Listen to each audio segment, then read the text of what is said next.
Gayatri? I'm doing good, thanks. How are you doing? I'm doing great. I'm doing great. So let me start off by giving a small introduction about myself and why I'm doing these interviews. Okay, so I'm basically studying the 11th grade at Global Indian International School, Bangalore. You know how it's common to be asked what you want to do in college the minute you enter high school?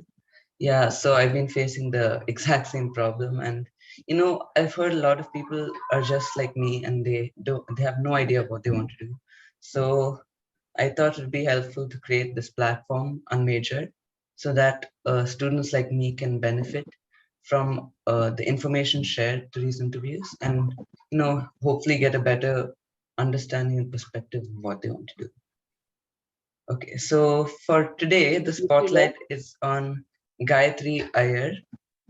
So let me give a brief introduction to her. She started out by doing a BSc Technology at the University of Mumbai. She then completed her master's in applied genetics, ranking first in her college, and then she later received a PhD in human genetics and is now a second level genetic counselor and is an EC member. She's even worked with IIT Bombay and has so many publications. Just wow. Okay, so yeah, that's about it. So, Gayatri, are you ready for the interview to start? Sure. And thank you for having me here and No, the no, no, kind it's a introduction. pleasure having you. Okay, so I think my first question would be, what got you interested in like the biology, the whole field of biology? Where did it start? I would say I had a liking for it since my childhood, but in the Okay. early years. But soon in my 11th and 12th, I understood that as compared to other subjects, it was easier for me to understand biology and to find things Hmm. easier only when you understand it and when you have a Yeah. liking towards it. Like say you want So basically want to that know about everything around you and how it works. yes, Yeah, okay. Okay. So you did your bachelor's in biotechnology, right? yes. Okay, so at what exactly made you want to do biotechnology? So in my 12th, we had an introduction to biotechnology and bioinformatics Okay, as a okay, subject.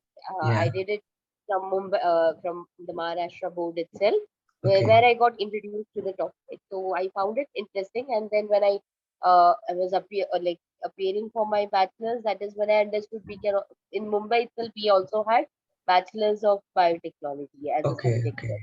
So that's how I got into the stream.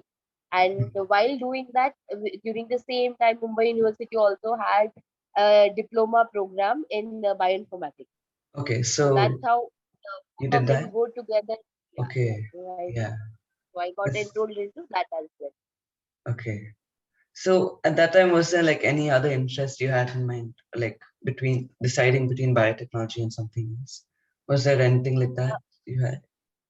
No, like I was interested in biotechnology as a whole, but the stream is such that once you get inside biotech, you get to learn a lot many things. I Hmm. think we had Yeah. about 16 or 17 subjects in itself, like environmental sciences, microbiology, Okay. industrial, dairy industry, and then molecular biology, genetics. There So were it different basically streams included within that. everything. Yeah, so we had like introduction to everything, and we would mostly deal with the applications of many things more than the basics. So by Okay. the time I was in my third year, I realized that I have more liking towards molecular biology and genetics than the Okay. other subjects. So Okay. that's how I ended up doing a MSc in applied genetics, because I understood that is a subject that I would want to Oh, okay. So go ahead you with. found your interest in this course itself for Yes. genetics. Okay. So how did you find basically the biotechnology course and the applied genetics course? Was it how you expected to be? Like what? So you learned about everything, right? Yes, in biotechnology, what happens is like you would get to know about lot many things.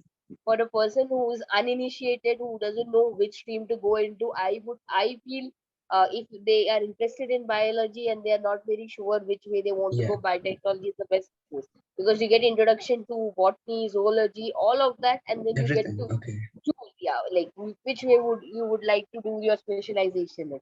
So So that really helped me to understand that my liking was in genetics, and that also in human genetics. Basically, I had interest, but that interest developed in when I was in my MS.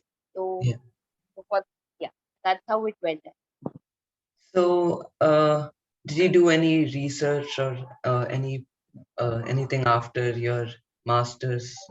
Did you do anything like that, which So made yeah, you? so while I was, yeah, no, so from biotechnology I came into a specialized course, Yeah, applied applied genetics, and genetics. there also I realized that human genetics is what interested me, Okay. and diseases, to learn about Yeah, diseases, diseases. how their Yeah. inheritance patterns can alter life, and how you can put it to practice for into real clinical practice. I realized that genetic counseling is something that I would like, something that I found a liking towards it. So soon after finishing my MSc, I joined a 1 year certificate program in genetic counseling. Okay. So that I did from Kamineni Hospitals in Hyderabad. Okay. So I did that, and I was working as a genetic counselor in Chennai. I was working in Okay. Chennai Apollo, and while I was working, I received a fellowship to do PhD. So I returned back to research. Okay. So you were like very focused on what you wanted, right? I can see like you had everything set in mind. Yeah, that's really cool. Not like uh, A lot of things. wasn't like I knew what I wanted to do, but Okay. when you read about something, when you learn about You things, get you know interested. which one you have more. Yeah, which one do Yeah. you have more liking towards? Hmm. So it became easier for me once I was into the course to learn Okay. more about it. Yeah. So, do you mind telling me a bit of like your career journey as a genetic counselor? Like, uh, yeah, what you do and basically how you do. Yeah. In genetic counseling is a field where we usually meet. You don't have to be a patient to meet with a genetic counselor. There can Okay. be possible, like usually we get referrals from cases where there are multiple members in the family who have Okay. identified with certain cancer, hereditary cancer, or any Alzheimer's or Huntington's, which we know that it can come in the family, it can run in generations, or many individuals in the family with a cardiac disorder or an orthopedic condition. We come across families where there is a child who has thalassemia or intellectual disability or developmental delay or any metabolic condition, like conditions which even like initially it was not very much known in the medical population also, that this is something that can recur, that it can come again. So in the awareness was very much less in the early 2000s, but in later after 2010s, we are It's seeing even increased. that the access to the testing as well as for the counseling has Yeah. increased. So the demand for counselors has also increased. So we realize that the clinicians are picking up, they are able to pick up, they are able to diagnose them early. So there came a need where a person could explain, a stream of counselors who can explain what the test is about, or who can take the patient through that journey, who can explain it to them what is happening, how best to take care of it. So we come across such families where they can either have the disorder or they are at risk of getting, like during Yeah. pregnancies, if suppose any of the scans come abnormal or any blood tests come abnormal, and they would want to know whether the fetus is doing healthy Hmm. or is there any decisions to be made, that is when we get our reference. And once we come across and we don't usually call them patients, we call them consultants or clients. So we take their details and we see what kind of disorder it could fit into, Yeah. if any test can help them, at what point we have to test, how best to manage the disorder, and if they are at risk, what kind of survey, like how to detect those signs early enough so that the treatment can be started. So those kind of things that we do.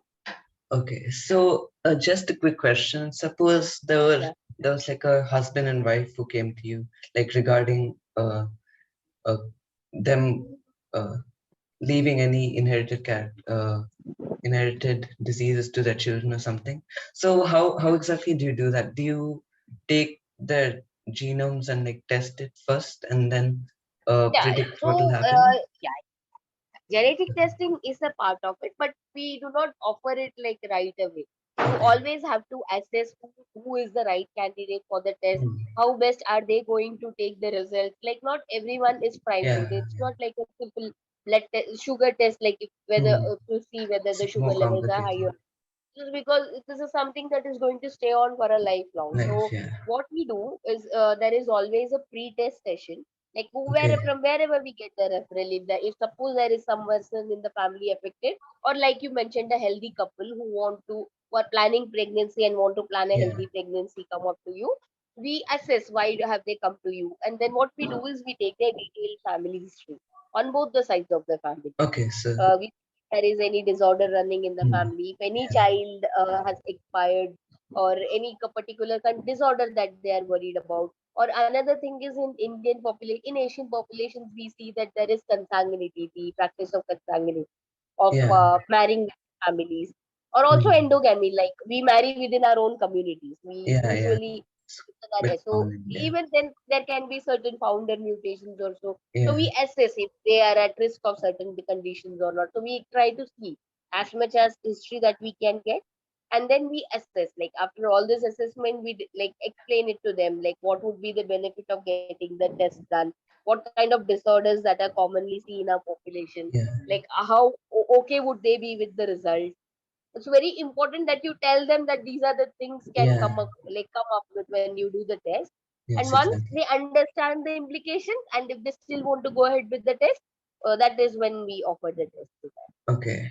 So basically, you do like a pre-test first to like find out about each family, and then depending on you assess the parents and check how they would like react to the information given, and then do the testing, Yes, right? yes, and if it is Okay. required or not. And within Okay. genetics also there are some not like initially there would only be karyotyping to check your chromosomes, but Yeah. now you have so many different tests, different Yeah. technologies, so you need to be Technology. primed enough to know which one to refer to what kind of Yeah. population. So all of that decisions happen depends on the family history that we have. Okay. So the testing, right? So I just have Yeah. like a small question. Do you do it manually or you use technology? Am I right? Computers and technology?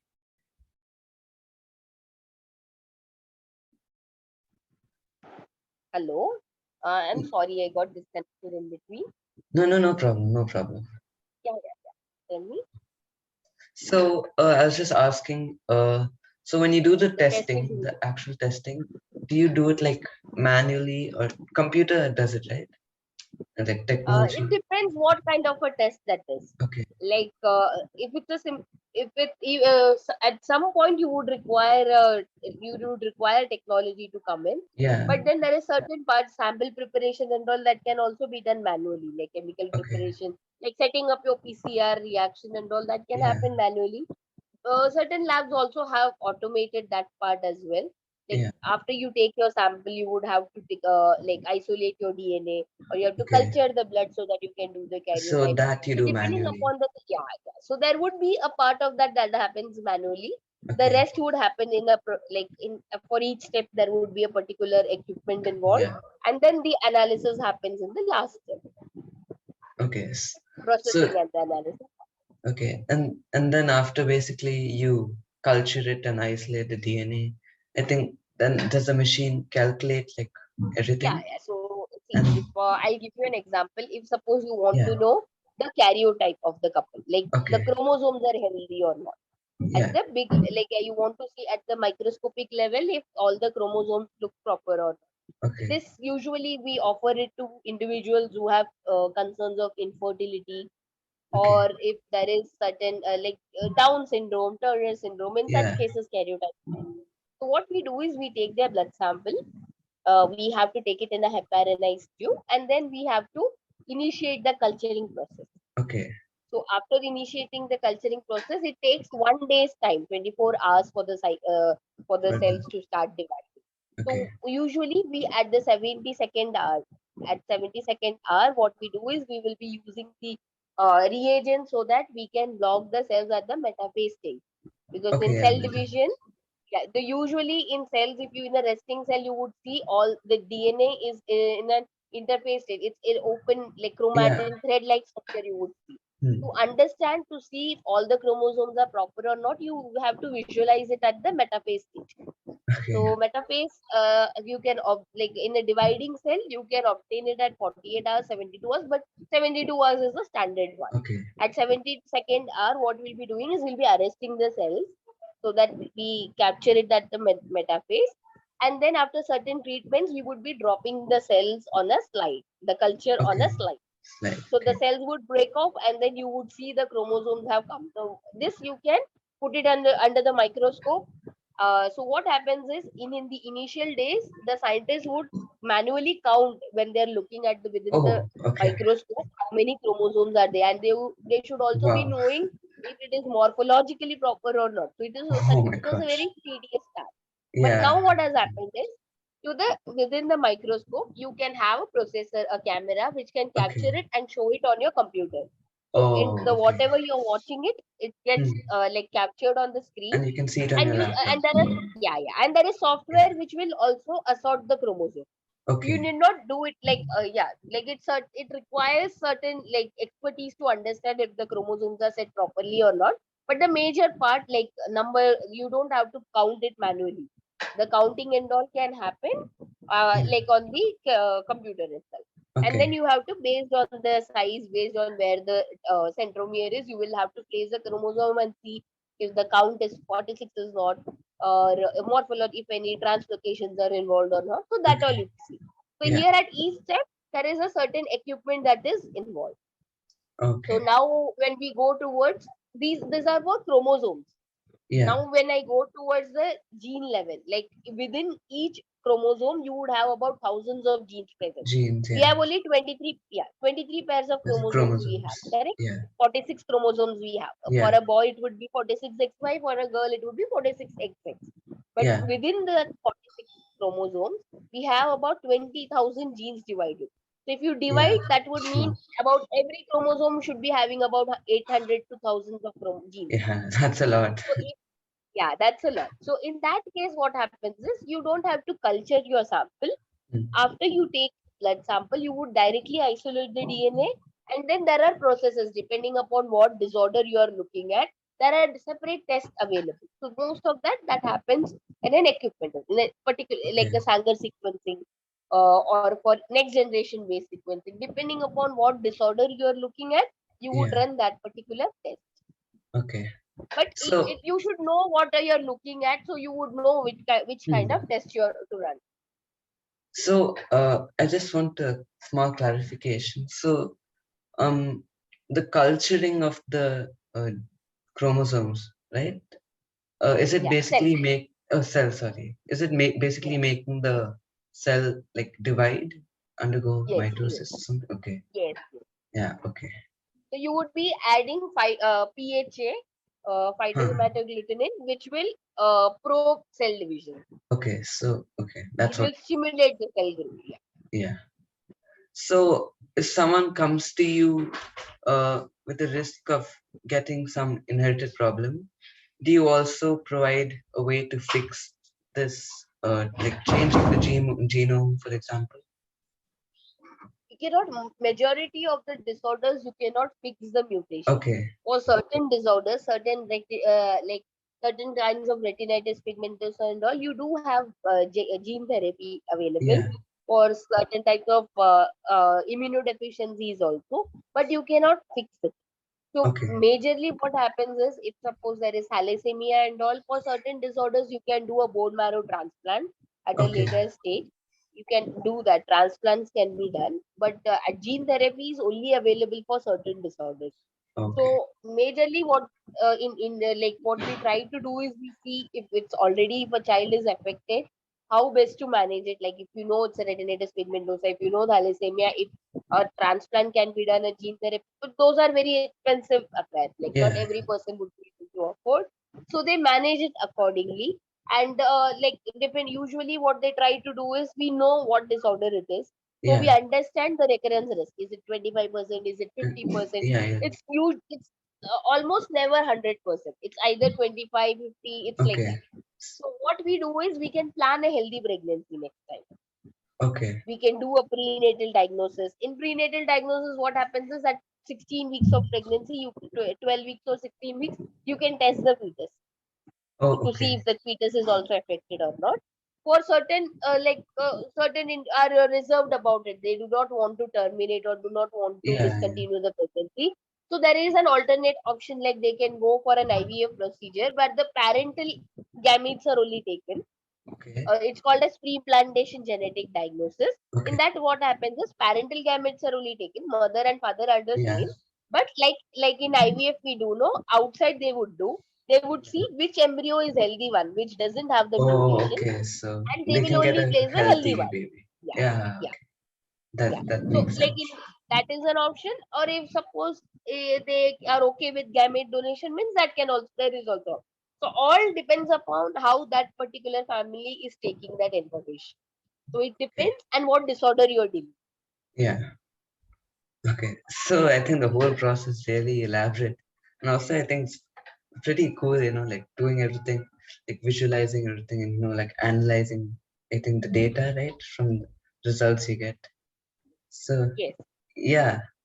Um also um I think I've like read a lot of your publications, okay? Like read the titles. And I think one that really caught my eye was, the utility of next generation sequencing in genetic testing and counseling of disorders involving musculoskeletal system. musculoskeletal. Yeah, yeah. Okay, yeah. Uh, So can you give me like a brief narration description about it and how yes, exactly next generation yeah, sequencing? Because yes. I did So like a small course, and yeah, yeah. yeah, So next generation sequencing, what happens is like if the disorders that I mentioned earlier, like Down syndrome yeah, or a Turner syndrome, you already know looking at the features that this is this hmm, disorder. So yeah, you would do a karyotype immediately, like without thinking twice. You would order a karyotype, and you would diagnose. You will confirm whatever your doubt is. yeah, But sometimes disorders like musculoskeletal system means single gene disorders. These are the genes which are present on the chromosome, okay, like single one gene that is okay, present. So if one gene also goes haywire, that particular disorder can arise. Like if I have some problem with my insulin gene, I will end hmm, up with diabetes. oh, okay, So these are these conditions. Like if suppose in musculoskeletal, it's a very broad spectrum where hmm, anything associated with the muscle, skeleton, joint, if some such disorders are coming, you cannot be testing single gene every time. Like it yeah, would, yeah, it's a very tedious process. yeah, it's So long what to process. like now that we know there are about 400 to 500 such genes which are involved in skeletal development, and any Oh, problem with that, there would be a particular disorder associated with that. So yeah, when you look at the child, like look at an individual, usually you would see they have short stature, or they have like they are prone to fractures, like a small fall also will make them like they will end up with a fracture. hmm, So brittle bone disorders, osteogenesis imperfecta, where the okay, bones are very brittle, or yeah, it doesn't form properly, or they have deformities, skeletal deformities are there, okay, or there is muscular pain is there, and there can be conditions called as mucopolysaccharidosis. What happens in those is these are glycogen storage disorders. If there is any yeah, abnormality in the like, enzyme system, what happens is the yeah, growth eventually everything has to be cleared out by the lysosome. If there is any yeah, abnormality there, if there will be buildup of all those hmm, chemicals, yeah, and then you would see it starts with skeletal, it becomes very stiff. And if it's early onset, the child doesn't grow after a certain age, the oh, height is very okay, short, and by the time they are 7, 8, or 10, they usually expire. So oh, there are certain disorders which we call it as musculoskeletal conditions. There are about 400 or so of them, okay, and testing each one is time taking, and you're also delaying hmm, the treatment. So yeah, what we can do is, when you see such patients where you think that it can be this condition, it can be this hmm, condition, something to do with bone, like you have a very broad diagnosis at hand, yeah, so you will not be testing each one. So what you will do is in next generation sequencing, you can we will find out what they isolate the, are. yeah, yeah, I will Oh, isolate the DNA, okay, and in one go we will sequence the genes, all the genes associated with that. okay, So now that I know what spectrum I'm looking at, so I will order a panel which can look at all the disorders that I'm suspecting. hmm, So I will not go one. Like thalassemia means I yeah, will only go hemoglobin gene. Here I have many genes to look at. So I will hmm, go parallel sequencing. So there are okay. panels available now. So there are So panels you can like called as basically clinical match it exome. to the disease, right? Yeah. And So there is okay, panel called as clinical exome where about hmm, 5,000 genes are checked in one group. There Oh, are panels available as whole exome. In whole exome, all your 20,000 exome. Exome means the exonic region. In the gene, if you have seen a gene map, you would see exon, intron, and untranslated region. All of that will be there. yeah, But the important part is the exon part. Like the protein coding part is the exon part. So yeah. most of your mutations are lying there. I'm not telling the other genes, other places do not have the mutation, but majority of the mutations you would find in the exon. So Okay. what we try to do is in clinical exome, we will check 5,000 to 5,000 genes in one go. In whole Oh, exome, we will check 19 to 20,000 genes in one go. wow. And in whole genome, we check everything in one go, like Everything. centromere, telomere, Huh. exome, your exon, intron, everything in one go. But Okay. as I'm saying, it's very easier said than done, because in clinical exome, you would generate about 4 GB to 5 GB data for one patient. You have to sit and analyze all of that. Yeah. When you go for a whole exome, you generate 8 GB, 9 GB data for one patient. Oh my gosh. So much data is generated. Yeah. So depending upon what disorder it is, how best that particular lab is known for particular disorder, we send for such tests. So in Okay. that particular paper, what we did was, looking at the patient, we identified certain individuals who we knew were Duchenne muscular dystrophy. Hmm. Duchenne muscular dystrophy is a condition which only happens to males, and Okay. after 5 6 years of life, they will be, their growth development up till that age will be totally normal. But Gone. suddenly they would have difficulty walking, they will have difficulty climbing stairs, they Yeah. won't be able to get up from the sitting position, all of that happens.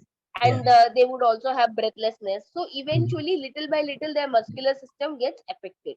So Okay. if that only happens to male, and it's very to, if you look at, there are certain Gowel sign and all, the way they get up Hmm. and all, from that the Yeah. clinician can pick up, a doctor can tell that this Okay. looks like Duchenne muscular dystrophy.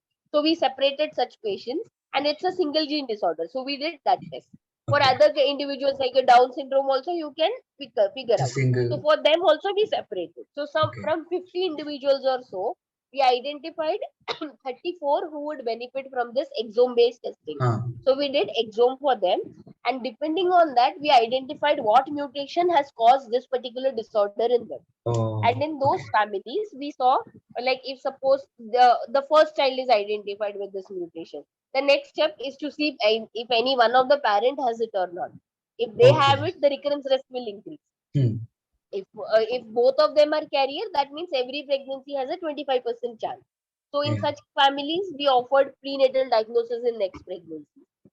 Hmm. And if suppose we identified a couple who has come to us for testing, both of them are carrier, we know that their every pregnancy has a risk. So we can Yeah. either, what all information I told you, know, either we can go for IVF, we can go for a Yeah. pre-implantation test. And So so they that's can how, get. using Yeah. counseling and a high, like understanding which test will benefit whom, we, for those 50 individuals, we offered different tests. So that's so that manuscript talks about. Yeah. Okay. So I didn't know genetic counseling was so elaborate. So yeah, I think we should end on this note. So thank you for everything, Gayatri. I think you gave us a very detailed description of what exactly it is that you do, and how you analyze things and how you culture the cells, and everything basically. And you talk to Yeah, us so about. usually counselors would only advise what step to do, which are, Yeah. there will be particular scientists and molecular technicians who do this test manually. Okay. Counselors usually do not work with, like they work with the lab, but they don't work at the lab. There are specialists working in each domain. So what like, since I have worked in all those sectors spectrum, so I have an idea about what happens Yeah. there. But genetic counselors, as such, they work in hospitals, they work in research labs, they work in industries, companies, where Yeah. they explain, they bring out the utility of each and every test, they bring out the utility of only counseling. Like certain individuals do not even require testing. It all Okay. requires is counseling and explaining it to them what it, like what is required in their case.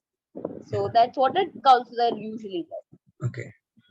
So thank you so much, Gayatri. I think this session's been really insightful, and I've taken back a lot from today. So thank you for being here. Thank you so Thank you. much. Thank you for having me. Yeah. All the best. Thank you.